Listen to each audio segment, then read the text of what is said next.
Hello students, welcome back. Due to some personal reason काफी लंबे समय से मैं कोई भी आपके लिए नई वीडियो नहीं बना पा रही थी, but from today onwards with new commitment and with the new hope हम लोग फिर से वापस अपने सफर को शुरू करते हैं और उम्मीद करूंगी कि जो प्यार और जो सम्मान आपने पहले मेरी वीडियोस को दिया था वही अब फिर से देंगे।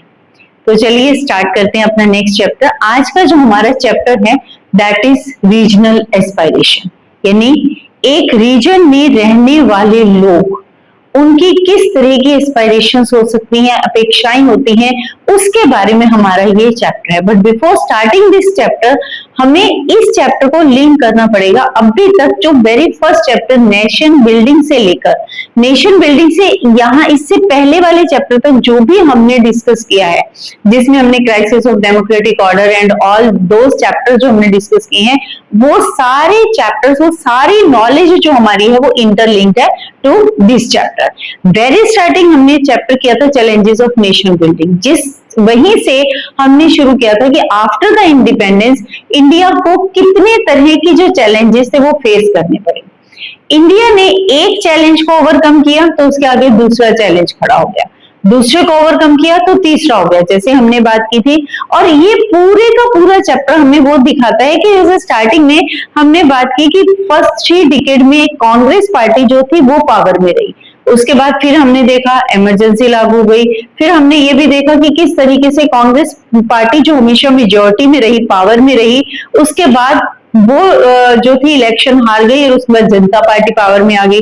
लेकिन फिर से सर्कमस्टांसेस ऐसे हुए कि दोबारा से कांग्रेस फिर से पावर में आ गई, राइट। तो इस तरीके से पूरा वेरी फर्स्ट चैप्टर से लेकर पूरे का पूरा जो हमारा ये पार्ट है, इसमें हमने देखा है कि इंडिया ने किस तरीके से एक प्रॉब्लम को फेस किया और जैसे ही वो प्रॉब्लम खत्म होती है उसके बाद दूसरी प्रॉब्लम आगे आ जाती है। और साथ ही हमने देखा कि सबसे बड़ा, अब वो सारा जो हमने चैप्टर पढ़े वो हमें क्या बताते हैं कि सबसे बड़ा चैलेंज आफ्टर इंडिपेंडेंस इंडिया के आगे क्या था, नेशन बिल्डिंग, नेशन को बनाए रखना। किसी भी चीज की बिल्डिंग यानी उसको बनाए रखना, उसके लिए क्या जरूरी होता है कि उसमें जितने भी लोग हैं, जितनी भी कल्चर्स हैं, उन सबको यूनाइट करके रखना, राइट। तो keeping a diverse country unite India के आगे सबसे बड़ा चैलेंज था, क्योंकि इंडिया एक ऐसा नेशन था जिसमें डाइवर्सिटी है, जिसमें अलग अलग कलर, कास्ट, रिलीजन के लोग रहते हैं और उन सबको इकट्ठे यूनाइट करके रखना सबसे बड़ा टास्क था in front of the nation building, in front of the independent India. But nation building is continuous process, not a one-time achievement. But it's mean कि जब हम नेशन बिल्डिंग की बात करते हैं तो जहां भी हम कुछ नया बिल्ड करते हैं वहां डेवलपमेंट होता है, और development is a continuous process, development कभी भी रुकता नहीं है। तो ऐसे ही नेशन बिल्डिंग जो है वो क्या है, कॉन्टिन्यूअस है। उसमें एक डेवलपमेंट हुई तो दूसरी की जरूरत हो जाती है, फिर दूसरी ओवरकम करते हैं तो एक और तरह की डेवलपमेंट आगे आती है, राइट। तो it's not a one time achievement कि हमने एक बार एक डेवलपमेंट कर ली, एक टारगेट अचीव कर लिया तो नेशन बिल्डिंग हो गया। It's not like that. Every time, her every step पर एक नया चैलेंज आगे आता है और उस चैलेंज को ओवरकम करना पड़ता है, that is a nation building, right. Over time new challenges appear, her bar independence के बाद वही बात हमने अभी जैसे की है कि हर बार एक चैलेंज खत्म हुआ तो नया चैलेंज आगे आ गया। People in different regions begin expressing their own needs and identities. अब इंडिया के हर रीजन में जितने भी तरह के लोग थे, जो भी लोग रह रहे थे, क्योंकि हर एरिया में हर कल्चर, कास्ट, रिलीजन के लोग रहते थे, तो अब उन लोगों में समय समय पर कई जो रीजन्स थे उसमें लोगों ने अपनी एस्पायरेशंस को, अपनी जरूरतों को, अपनी आइडेंटिटीज को बताया। और India because it is a democratic country, तो being a democratic country India क्या कहता है, इंडिया नेशन एक ऐसा नेशन है जो ये कहता है कि लोगों को अपनी जरूरतें, अपनी जो एस्पायरेशंस है, अपनी जो भी वो कहना चाहते हैं, वो डेमोक्रेटिक कंट्री में they are free to express their ideas, they are free to express their aspirations, they are free to tell their needs, और गवर्नमेंट की ड्यूटी बनती है उनको पूरा करना। ये कहां पर है, only in democratic country that is India. Right. अब ये जो रीजनल एस्पायरेशंस होती हैं, इसका मीनिंग क्या है? Means demand by the people of a region. अब ये जो रीजनल एस्पायरेशंस है, ये उठती क्यों है? क्या करना चाहते हैं लोग, जिसकी वजह से सबसे पहले रीजनल एस्पायरेशन क्यों होती है? That is more power and autonomy. जब एक पर्टिकुलर ग्रुप, एक पर्टिकुलर कम्युनिटी या कोई भी पर्टिकुलर कल्चर अपनी डोमिनेशन को एस्टैब्लिश करना चाहते हैं, वो not you can say domination means वो अपने लिए ऑटोनॉमी चाहती है, वो चाहती है कि कुछ और पावर मिले। जब उसे कहीं ना कहीं ये रियलाइज होने लगता है कि उन्हें कहीं ना कहीं इग्नोर किया जा रहा है, राइट, या उन्हें निग्लेक्ट किया जाता है, तो इन दैट केस उस एरिया के, उस पर्टिकुलर रीजन के लोग खड़े होते हैं किसके लिए? तब उनकी वो रीजनल एस्पिरेशंस आती है कि they want more power and autonomy. दूसरा रीजन क्या हो सकता है? Better economic development and as well as for the protection of their language, culture and tradition. जब किसी एक कम्युनिटी को, किसी एक कल्चर के लोगों को ऐसा लगने लगता है कि कहीं ना कहीं उस कंट्री में उनकी कल्चर, उनकी आइडेंटिटी गायब हो रही है, उनको वो स्थान नहीं मिल रहा जो उन्हें मिलना चाहिए। Like for example you can take the example of Sri Lanka. अब श्रीलंका में क्या था? सिन्हालास और तमिल्स ने तमिल इलम की डिमांड क्यों की थी? कि कहीं ना कहीं उन्हें ये चीज लगने लगी थी कि सिन्हालास जो भी policies that is only in the favour of Sinhalese. तो ऐसे में श्रीलंकन को ये लगा कि they are going to be neglect, that is why उन्होंने अपने लिए एक अलग रीजन की डिमांड कर दी, राइट। तो ये उनकी एस्पायरेशन थी कि वो अपनी कल्चर को, अपनी लैंग्वेज को, अपने आप को प्रोटेक्ट करना चाहते थे। तो दीज आर द रीजन जिसकी वजह से रीजनल एस्पायरेशंस की जो है वो डेवलप होती हैं, एक अलग एरिया की डिमांड स्टार्ट होती है। These demand are often arose due to feeling of neglect or unequal treatment by the center। जब सेंट्रल गवर्नमेंट के द्वारा दो ग्रुप्स में से किसी एक ग्रुप को निग्लेक्ट किया जाता है, तो तब किस चीज की प्रॉब्लम अरोज होती है? देन रीजनल एस्पायरेशन जो है वो निकलकर सामने आती है, तब लोग अपने लिए अलग से रीजन की डिमांड करना शुरू करते हैं। अब ये इंडिया ने भी इस सिचुएशन को फेस किया। अब इंडिया ने जब ये फेस किया, क्योंकि आफ्टर 1980s, ये जो पूरा चैप्टर है इसमें हमने 1980s के बाद का समय पढ़ना है। जैसे स्टार्टिंग में हमने 1957 से लेकर हमने फर्स्ट जनरल इलेक्शन तक का पीरियड पढ़ा 60s का, उसके बाद हम 70s के पीरियड में आए जिसमें हमने इमरजेंसी के बारे में डिस्कस किया। After that now in this chapter we will discuss about the 1980s। 70s में हमने इमरजेंसी के साथ साथ जो जो चैलेंजेस आए थे, जो डेमोक्रेटिक रिसर्जेंस हुआ था, उन सब के बारे में हमने इसमें डिस्कस किया था, right. And after that 1970s के बाद 80s में इंडिया के आगे फिर से बहुत सारी जो रीजनल कन्फ्लिक्ट थे वो एमर्ज हुए। अब ये जो रीजनल कन्फ्लिक्ट थे किस तरीके से थे, कहां कहां पर थे? असम में, राइट। असम के लोगों ने protest against illegal migrant and demand to promote Assamese identity. Illegal migrants के अगेंस्ट उन्होंने किया और साथ ही साथ वो अपनी असमीज जो आइडेंटिटी थी उसको पाना चाहते थे। एज वेल एज फिर जम्मू एंड कश्मीर में भी हुआ। जम्मू एंड कश्मीर में new tension over the autonomy and separation. Jammu Kashmir का एक एरिया जो अपना आपको अलग करना चाहता था। जैसे आपको ध्यान होगा very first chapter challenges of nation building में हमने कश्मीर इंटीग्रेशन की बात की थी, तो उसमें हमने पढ़ा था कि किस तरीके से वो जो रूलर राजा हरि सिंह थे वो अपने लिए अलग ऑटोनॉमी की डिमांड रखे हुए थे, right. As well as Punjab में हुआ।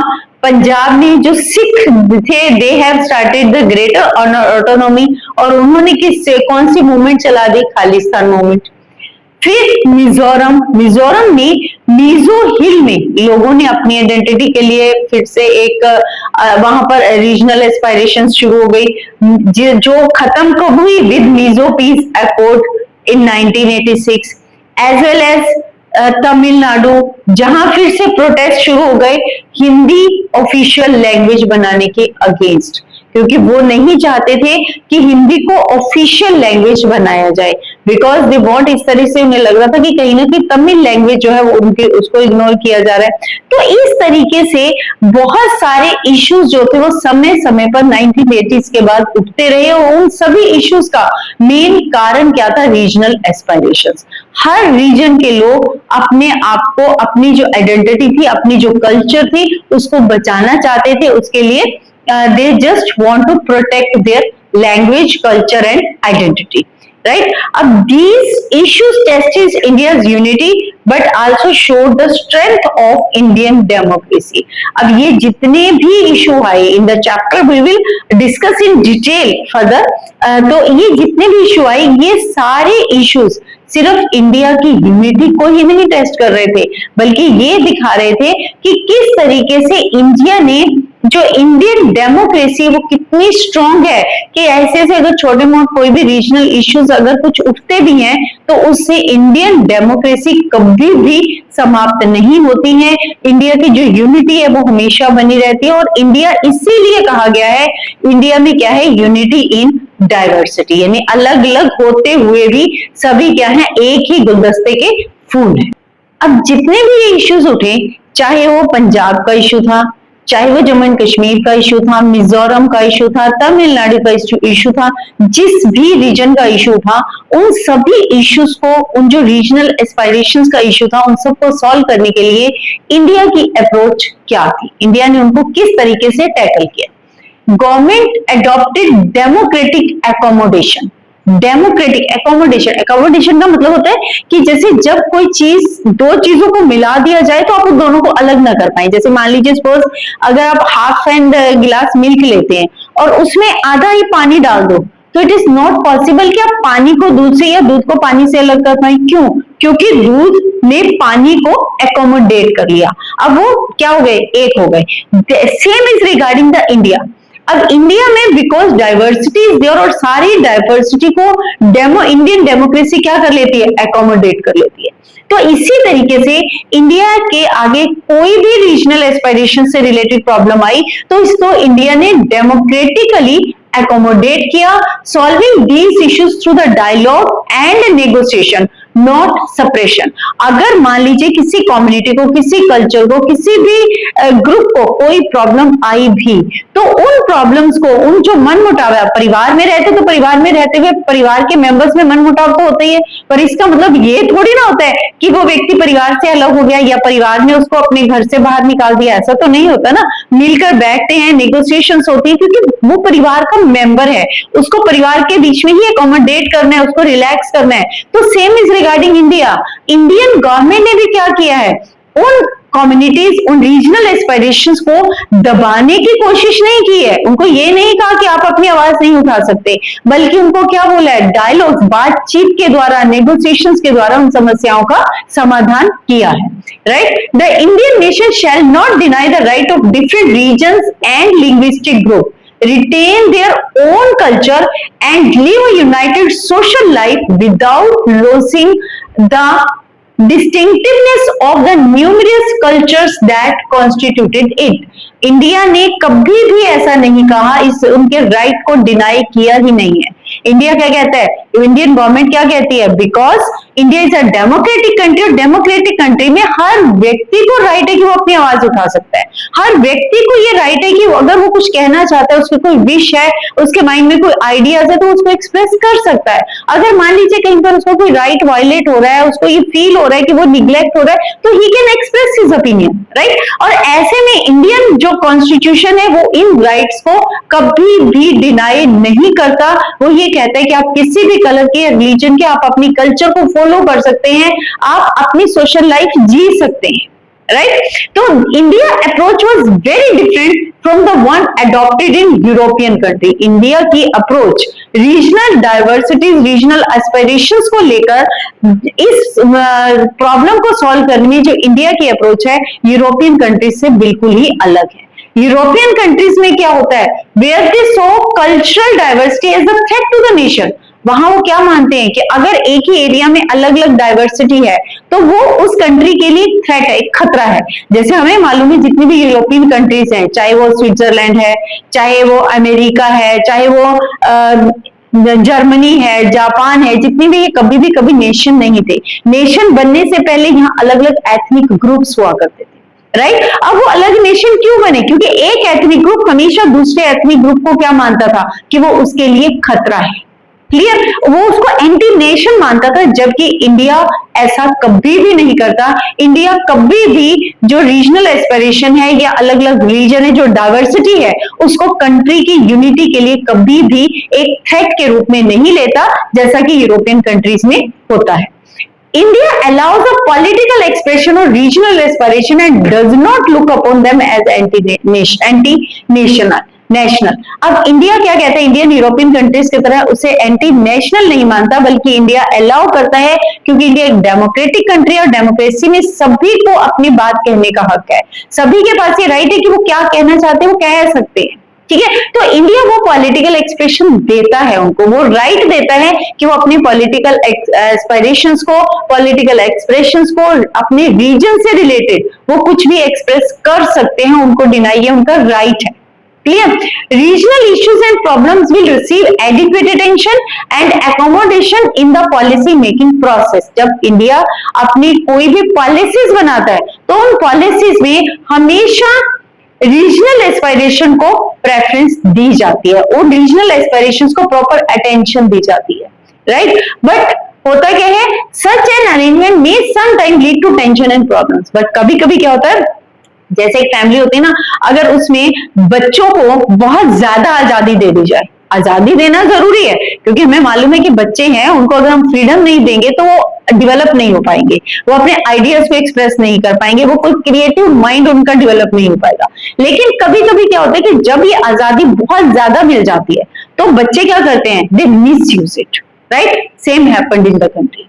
कभी कभी ये जो आजादी दी हुई है, ये जो उनके पास राइट है, जो मतलब उनको ये राइट दिया गया है कि they can express their views, they can express their ideas, वो अपनी रीजनल एस्पिरेशंस गवर्नमेंट को बता सकते हैं। तो कभी कभी ये आजादी कुछ लोगों के द्वारा इसका मिसयूज किया जाता है, जिसकी वजह से वो क्या बन जाती है? कंट्री के लिए, गवर्नमेंट के लिए टेंशन का विषय बन जाती है, टेंशन का इश्यू हो जाती है, और साथ ही साथ ये कई तरह की प्रॉब्लम्स भी क्रिएट करती है। लेकिन अब बहुत सारे जो ऑब्जर्वर्स हैं उनका ये भी कहना है, जो कंट्री के बीच में रहते हैं, शुरू बहुत सारे ऑब्जर्वर्स कंट्री के बारे में ये भी कहते हैं कि क्योंकि इंडिया एक वास्ट कंट्री है, डाइवर्सिफाई कंट्री है, तो ऐसे में इतनी वास्ट पॉपुलेशन, इतनी वास्ट कंट्री और डाइवर्सिफाई पॉपुलेशन के साथ इंडिया लंबे समय तक यूनाइट कंट्री नहीं रह सकता। लेकिन these predictions were followed by issue in multiple regions of the country. अब ये जो प्रिडिक्शन है ये किस बेस पर की जाती है? जब इंडिया में अलग अलग रीजन्स में ये रीजनल एस्पिरेशंस की जब प्रॉब्लम आती है तो उस समय ऑब्जर्वर्स को ये लगता है कि ये कंट्री अब यूनाइट नहीं रह पाएगी। बट एक्चुअल में इंडिया ने इन रीजनल एस्पिरेशंस की प्रॉब्लम्स को कैसे टैकल किया, कैसे सॉल्व किया, चाहे वो पंजाब की थी, चाहे वो मिजोरम की थी, चाहे वो जम्मू एंड कश्मीर की थी, चाहे तमिल की थी, राइट? तो उनको कैसे सॉल्व किया, अगली वीडियो में हम उनके बारे में वन बाय वन स्टेट को उठाकर उनके बारे में डिस्कस करेंगे। होपफुली आज का ये जो इंट्रोडक्टरी पार्ट था हमारे चैप्टर का, जिसके बेस पर आपको ये मालूम हुआ कि what we are going to do inside the chapter, तो होपफुली आप सभी को अच्छे से समझ में भी आया होगा। If any problem or any confusion is there, please write in the comment section and do not forget to like, share and subscribe. Thank you.